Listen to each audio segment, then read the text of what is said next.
Hello guys, welcome back to our channel. In this video, I will show you how to add Polygon network in Metamask. Let's begin. So why do we need to, add different networks? The answer for that is that not all tokens are in the same network.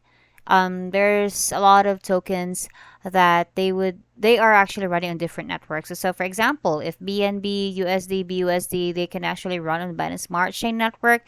Ethereum has their own network. So, when you need to trade something that's on a different network, you actually need to change or add that one on your wallet, okay?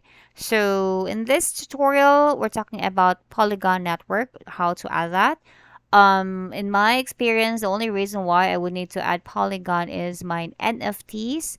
If I am on the different networks, so like in this case, if I am on Binance Smart Chain or BSC, I won't be able to import some of my tokens or some of my NFTs if it requires a Polygon network. So how am I gonna do? How am I going to add that? Simple.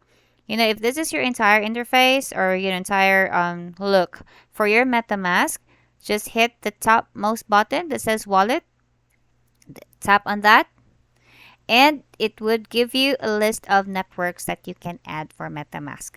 So in this case, I already have Polygon in there. So say for example, you don't have the network yet, just hit on the add a network right here, and then you can actually choose, or you can do custom network. So in my case, since I already have the Polygon, just tap on that one and you would already have your Matic in there. That's basically the default if you have the Polygon.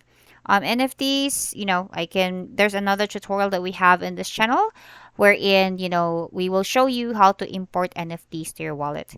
Now, if you want to learn more about cryptocurrency in general, please subscribe to our channel so you can learn more and earn more from cryptocurrency. So that's pretty much it. I hope you learned something today. If you like this video, hit thumbs up. Thanks for watching. Goodbye.